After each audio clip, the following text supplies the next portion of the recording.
sn95 here today to talk about how to replace Mustang hubs.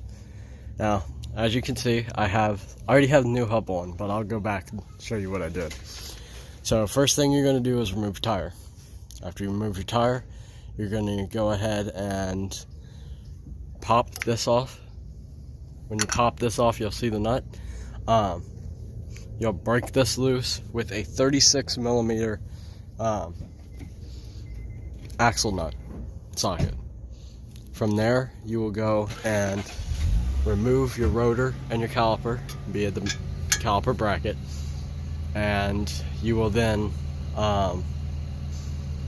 after that is done, you will then remove both of those, and you'll remove the hub assembly. Now here's my old hub. As you can see, it's kind of worn. It's got rust spots all over it. The bearing was a little bit worn. It was just didn't spin that well. As you can see, this is nice and tight. No play at all. This had a lot of play in it. So you go on, you'll push this on, you'll make sure it's fully seated to the back, and then you'll go ahead and you'll torque your nut down. Now, I didn't use correct specs. I recommend you find the correct specs, but I just took a long breaker bar and twisted it on there. So everything will be the reverse of insulation, as you can see. Of course, this is hot. But just slide the rotor up on here.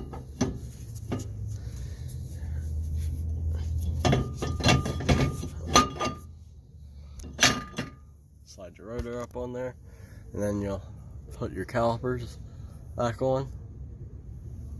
And that's very easy. It's like a 5-minute job, man.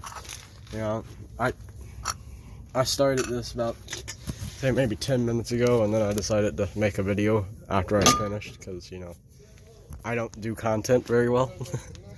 I would recommend making sure you put Loctite on all your bolts. I have had these bolts back out before. But overall, that's how you do a Mustang hub.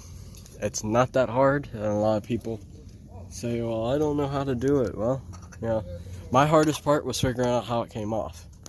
And you just take the cap and you tap, tap, tap, tap, tap, tap, tap, tap, and that side went in there.